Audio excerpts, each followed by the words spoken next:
Geldim ay seriye geldim. Ne oldu sana yine düştün yorgan döşeye? Az geldim seni. Az gördüm tayağından. Aparatı getdi uras Pakizə. Az getmişəm. Sen ne yedin ki sen yine terzi gün qattı. Qolu mənə görüm. Az hesad elə bitki qurban əti yemişdim, o da bırdımdan geldi. Az sen ölürsen ki az. Aşağısı 90, yukarısı 150. Limon var evde. Az hey, o xaldingdə yarımçıq limon var, onu götür yesən Allah. Az sen qabların hamısı tökülüb qalıb ki yum da ne 5 dəqiqədə bunları. Az deyməyin, gəbəri. Birələ qırğın idi evdə, gəlin çıxıb gedim maması gilə. Ay kız dayı bu ne oldu bir de şey olacağını bu qatrel alması gilə. Bizim dedemiz ölsün. Eşek kimi döyülürdük, qalırdıq hələ öyümüzdə. Az gecə bizdə qırğın idi, xəbərin olmadı. Gəlin qayıt ki, qurban ətindən yemədənə bu araq içmə.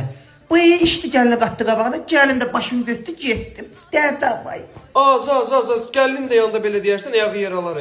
Bizimkilər nə tər olub ki? Bizimkilər itməyiblərmi, döyməyiblərmi bizi? Biz arvad olmamışıq? Hə? Arvad olmamışıq biz. Getmə qapısına zadına. Az getməyə dedim, evdə baxa belənçi quruldu nə? Qalmışam xəstə qrafatda. Deyə kuxrada qapqaşıq tökülüb qalıb orada. Az dəymə. Düzələcək, yaxşı olacaq. Güya kimdə söz söhbət olmur. Özüyə gəldin bacı. Hə, sağ ol ay Pakizə. Mən də qalxım, Allah şəfa versin.